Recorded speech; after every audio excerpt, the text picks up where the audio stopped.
C'est impossible de ne pas avoir peur quand on va mourir. Sans doute le plus grand film qui ait été tourné sur la résistance, L'Armée des Ombres de Jean-Pierre Melville, qui nous plonge vraiment au cœur de cette France combattante de l'intérieur et de la barbarie nazie. Et c'est Lino Ventura qui incarne le chef de réseau à qui beaucoup de cas de conscience se posent et qui doit aller puiser du courage pour lutter pour la liberté. Donc je vous donne rendez-vous dans quelques jours pour parler de Lino Ventura. J'ai intitulé ce 58e numéro Lino Ventura, un homme de valeur, avec un S. Donc je vous donne rendez-vous dans quelques jours avec Lino Ventura et l'Armée des Ombres. Écoutez, moi j'ai le plus profond respect pour les autres. Mais je veux qu'on me respecte. Moi je n'ai jamais appelé un garçon de ma vie. Je l'ai toujours appelé monsieur. Mais il faut pas me louper, moi, parce que sinon ça peut aller très très loin et ça peut devenir très dangereux.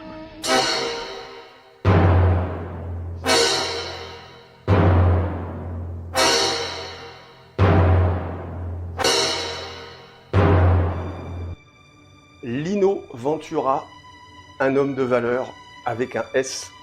Je crois que c'est un titre qui s'est imposé à moi vraiment directement parce que effectivement, quand on pense à Lino Ventura, tout de suite on pense à ces valeurs profondes qu'il incarnait et qui ont mené d'ailleurs sa vie d'homme comme sa carrière d'acteur. Il n'a jamais voulu interpréter des personnages qui étaient loin de lui. Il avait une morale très stricte. Lino Ventura, vous avez dit Lino Ventura, c'est un des plus grands acteurs français. Non, non, c'est un acteur italien, Lino Ventura. On a oublié que Lino Ventura, d'abord, ne s'était jamais fait naturaliser français. Il est resté fidèle à sa patrie d'origine. C'est un acteur italien. Mais ce qui est extraordinaire, c'est qu'il est devenu l'un des plus grands acteurs français. Et je crois que ce qui est important, le point commun, c'est quand même la latinité. Et on oublie souvent, nous les Français, que nous sommes des latins. Et Lino Ventura a amené sa latinité et a incarné, je crois vraiment, regardez à la télévision quand on passe les Barbouzes ou le clan des Siciliens, il est vraiment tellement français, alors que non, je voulais absolument trouver un document où on entend Lino Ventura parler italien. On est en pleine télévision Berlusconi, elle va bientôt déferler sur la France. E adesso abbiamo con noi Lino Ventura, eccolo qua!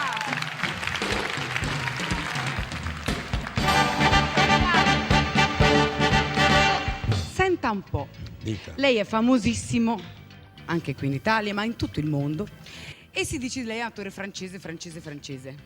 Ma insomma, francese mica tanto. No, io sono italiano. Ecco, lei si sente più francese, più italiano o più parmigiano? Parmigiano. Parmigiano? Quando è partito da Parma? Che ricordi ha di Parma? Ricordi da bambino perché io sono un figlio di immigrante e sono stato a Parma fino all'età di 8 anni, 7-8 anni. Je voulais absolument profiter de ce numéro sur Lino Ventura pour parler de José Giovanni. José Giovanni, d'origine italienne, lui-même, c'était un des grands amis de Lino Ventura. J'ai déjà parlé de José Giovanni et de son passé sulfureux, puisqu'il avait été collaborateur condamné à mort. Il a fait 11 ans de prison, il a été gracié, il est devenu un grand auteur de cinéma. Et il faut savoir qu'un jour, Lino Ventura a reçu un courrier qui lui a révélé ce qu'il ignorait, c'est-à-dire le passé de José Giovanni, son ami José Giovanni. Et la réaction de Lino Ventura était très simple, il a déchiré le document devant José Giovanni pour lui dire que ça ne changeait strictement rien à l'amitié qu'il lui portait.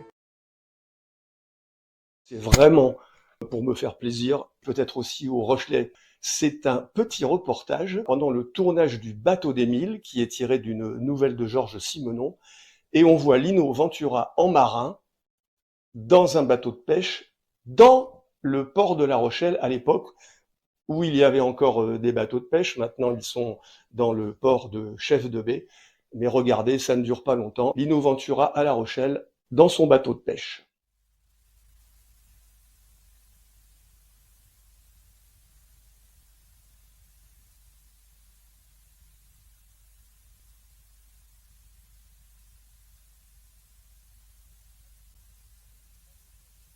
Émile, 38 deuxième.